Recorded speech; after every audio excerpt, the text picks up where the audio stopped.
Crazy ex stories are some of my faves because I feel like we've all been there or we know someone who has. Cheers to having a crazy ex. No, I actually wish you don't have a crazy ex and you haven't had to experience that because I don't wish that upon anyone. But if you have, I raise a glass to you for getting through it. Cheers. I can't get my lips on it. Oh God, this is gonna be crazy. I just put a fresh batch of lip gloss on there. I'm trying to take it off. My ex cut a chunk of my hair out from underneath the first few layers. Jail. I noticed it when I was putting my extensions in and there was a giant patch of short hair. At first, I thought it snapped from damage, but it was just in one spot and was like a scissor had cut it. She also punched me in my sleep because she said I said another girl's name in my sleep.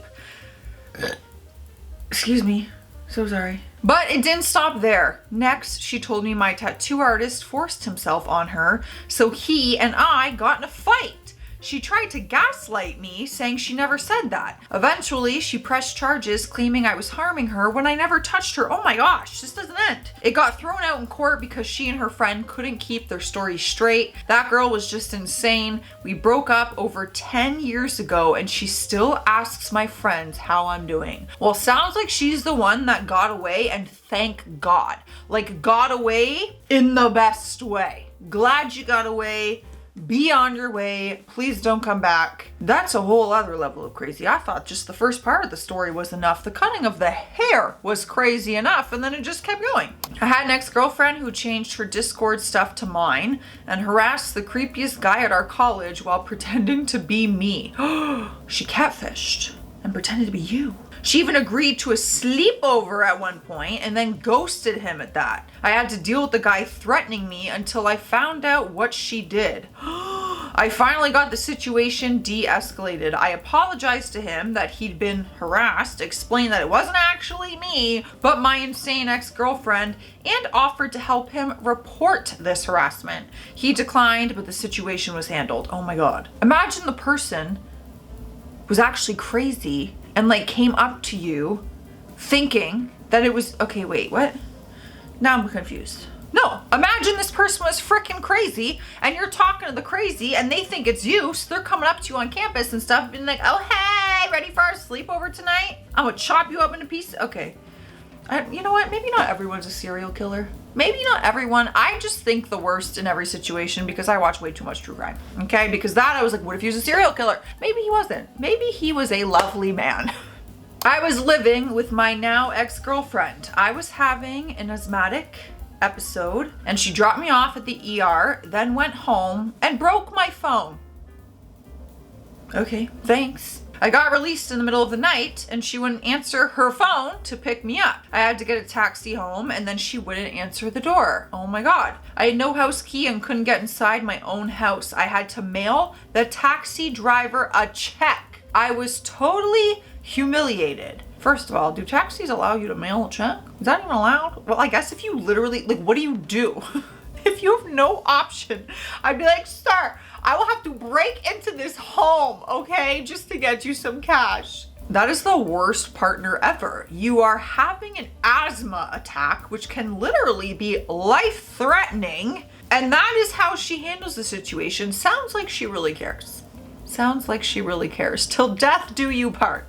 Except not at all, because she parted when death was close. Itch. Oh my God, why am I itchy? I told an ex-girlfriend that it wasn't working between us because she had become way too emotionally attached way too quickly. 2 days later, she posted about 10 pictures of me in my birthday suit on my mom's Facebook wall. First of all, putting it on the internet publicly, pretty sure that's illegal. Number 2, your mom's face. Oh my God. That'd be mortifying for everyone. You and your mother. And everyone else. You probably got so many family members on there. Amusingly, my mom at this point still thought I was very innocent and hadn't even kissed a girl. Oh boy. It led to some very awkward conversations. Yeah. Pretty sure, like, I hope you could file a police report for that. I don't know if it's not revenge revenge porn. I don't know if that's what that's called, but you definitely did not give consent for those photos to go publicly on the internet. So, police report, lawsuit, you crazy. Sit up straight. When I was 21, a guy I broke up with started leaving notes and little gifts at the back door to my parents' house. I threw them out except for a mug with a ceramic cow at the bottom. I named it ex-boyfriend and would play drown the ex-boyfriend. A few weeks later, I realized I had left a few things at his house and needed them back. I arranged to go get them, and while I was there making awkward small talk, he blurted out, "I was gonna lock the door behind you and force myself on you so you'd take me back." And this is why I think everyone is a serial killer. This is why. People are crazy. A group of friends and I traveled to a resort city to catch up and relax for a long weekend. Oh, that sounds so nice. The weekend was fine. I covered the hotel and told everyone not to order room service because it would get charged to my card. Everyone left on time except one guy who I dated. He was hungover and begged me to let him sleep in. I wanted to beat traffic, so I told him that he would have to be gone by noon or hotel security would boot him out. I thought that was that. I was so wrong. 2 weeks later, I got a bill for around $3,200 for room service at the hotel. After everyone left, that guy started ordering all the booze he could drink and kept charging it to the room, pretending that he was me. Eventually, the staff asked him for ID and booted him out when they realized he wasn't me, and all his credit cards declined. Since they still had to get paid, they pretended that his earlier purchases were valid and charged me. Oh my God. I'm like so angry for you. That would be a different level of anger for me, okay? Because do you know how much money that is? Do you know what I could do with $3,200? And that just went to that just went to you partying in the hotel room with random people. Oh my God, no. That, I'm just creating lawsuit after lawsuit in this video. We gotta be filing those lawsuits and police reports left and right. I walked in the door and announced I was ready for the relationship to end. He was cool and said, okay.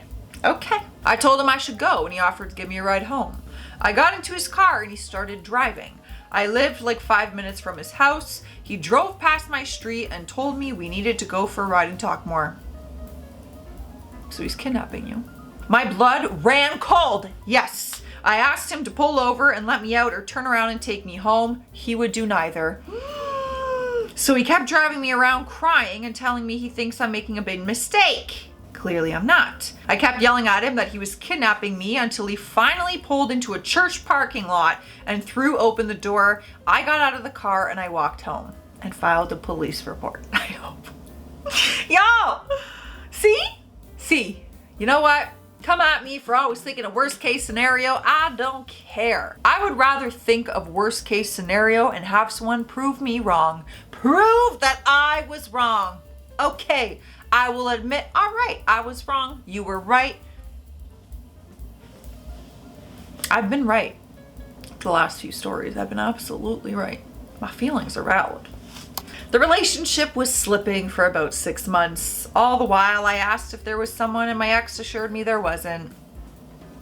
Likely story. One night I got a call from a mutual friend's fiance at the time telling me about the texts and snaps she found on her husband-to-be's phone with my wife at the time. That's when it became official we were splitting. I think they are still together, but I can only imagine the lack of trust there between the two known cheaters. While I was on a date with my now wife, my ex filed a report claiming that I was stalking her. Once I got home from my date, officers were there and we had a chat. I had texts from my ex claiming that she was going to slash my tires, call the authorities, file fake stalking charges, break into my apartment, and vandalize and possibly hurt me if I was there. But she cheated.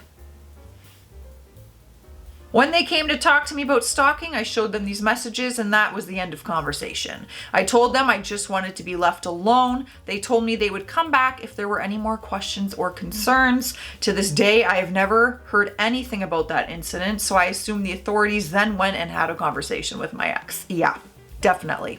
Thank God. This is the one time police are involved and it was handled properly. I need a little more gloss, y'all. Can never have too much lip gloss. Well, that's a lie. It can get a little goopy. Gotta work it in. At least one a year, my crazy ex calls me once. It's gotta be once. At least once a year, my crazy ex calls me or emails me. I've blocked his number countless times. Last September, he got an app and started texting / calling me from random numbers, which I kept blocking. I never reciprocate any contact whatsoever. It has been 6 freaking years this coming October. I'm married. I really hate him. Oh my gosh. 6 years of this and you've moved on and you're happily married, and like, why even do that to yourself? Why would you want to constantly try and talk to someone for 6 years who is not giving anything back to you and is married? Why even put that rejection on yourself? That seems miserable. You can't make sense of crazy, you know? My ex continuously texted at all hours, threatening to harm himself, and I would rush over to do a welfare check, and he'd open the door with a smile saying, "Hey, since you're here, want to come in for a drink or sleep together?" Not funny at all. It was a hard pass. He started upping it, and I rushed over to see that he's nowhere to be found. I started to panic and called his parents and friends. Turned out that he was just at a bar. Another time, he left a funeral playlist, a note, and disappeared off the face of the earth for almost a day, then reappeared so wasted that he almost ran into the house. After that, I just couldn't take it anymore, so the next time he started texting, I warned him that I would call the authorities if he was being serious and that I wasn't coming to check. Absolutely. I would not be doing those welfare checks. I would have a professional doing them instead. He went 0 to 100 real quick about how he would be dead before they got here, etc. Oh, this is so unfair to do to someone. So I called them and he ended up getting 5150 for the night. He became very upset with me the next day and demanded a ride and so on. I hung up, called his mom, and told her that it's not my mess anymore, then gave her the address. So then he just found new ways to torment me for a few years, but that one stands out the most. Ugh. I mean, it's just wrong on so many levels. To try to do something so serious like that just to get the attention of your ex so that they'll come to your rescue, they'll come hang out with you, they'll sleep with you, whatever it is. It's just so wrong and so low. My ex called me the night before his wedding to his second wife and asked me if it was really over. He said, "This was our last chance to be together. Are you sure it's over?" Literally the night before he got remarried. I guess he didn't think that me asking for the divorce, paying for it, and filing the paperwork wasn't the clue that it was over. Not only do I have concern about this, but I'm also concerned about his new wife because she's out there thinking it's the best day of her life the next day, not knowing that the night before your future husband-to-be was texting his ex being like, "Yo, so like, are we getting back together or what?" I hope you told the wife. I wonder, would you tell the new wife, if you were in this position, would you tell the new wife just to let her know, "Hey man, maybe you don't want to say I do tomorrow because this man's is hitting me up trying to get back together"? Or do you just mind your own business? Let her deal with it. A previous boyfriend took one of each pair of my patterned socks, so I had no matching pairs. Diabolical. That'd be annoying. However, I love a little mismatch action. They can be cute, you know? But I do know there's a lot of people out there that they won't wear pairs of socks if they don't match. There's a lot of people out there that won't do that. Like their socks have to match. Do you guys care if your socks match? I don't think I would. Well, if you can't see them, I don't care. Like they're in your shoe. So like who cares? Like when are people seeing? But like would you go to someone's house with mixed? Yeah, I would, because a mixed match moment, I was about to say a mixed match moment is fashion. And then I had to stop myself because I'm like, no, maybe that's just your fashion, Joce. So, all right, guys, if you have any crazy ex stories, you already know I want to hear them. You guys have shared some with me. I love reading them in the comments because I'm nosy and I want to know your drama, always. So let me know. I'm out of here though. Stay classy out there, stay sassy, and stay away and and stay safe over these crazy freaking exes, okay? Watch your back. We'll see you tomorrow.